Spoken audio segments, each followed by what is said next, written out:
teete? Kuhu te lähete oma arust? Me läheme teisele peale nüüd. Miks? Mis asja, millega te lähete üldse?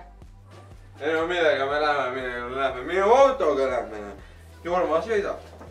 Ei lähe, nalja teete või? Te olete täiesti purjus mõnemaid ja te ei seisa püstigi. Jorma, Ei koti. palun kuula mind, see ei lõpe hästi. Kuulake ometi. Te ei lähe mitte kuskile. Lähme küll. Jorma, ära.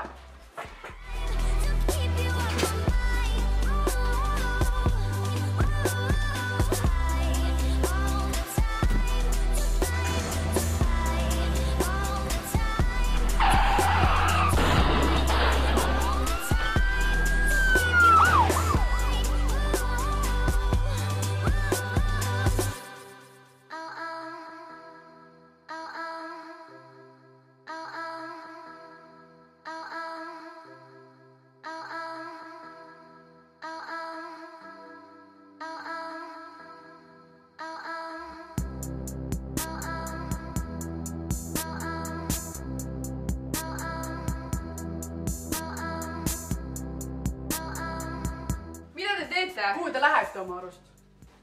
Me läheme teisele peale nüüd. Miks? Mis asja, millega te lähete üldse? Ei no millega me läheme, minu autoga lähme. Jorma sõidab. Ei lähe, nalja teete või? Te olete täiesti purjus mõnemaid ja te ei seisa püstigi. Palun kuula mind, see ei lõpe hästi.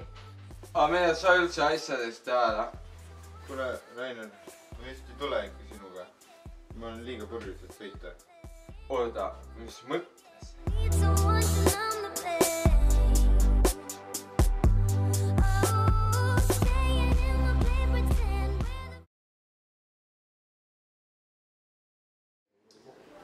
Kui kõigil on õigus rääkida, tekib meeletu mõtete paljusus.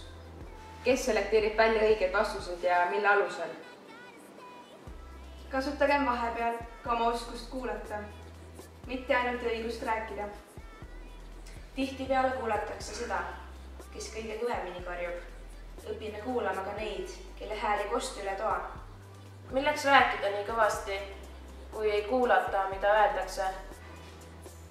Kuulamine nõuab pingutust. Paljas kuulmisest pole midagi kasu. Enamasti ei kuule teisi, vaid ainult ennast, kui sedagi. Kõrvava kõigile, suu vähestele. Meil on 2 kõrva ja ainult 1 keel, et me rohkem kuulaksime ja vähem räägiksime. Maailm ei ole ainult minu maailm.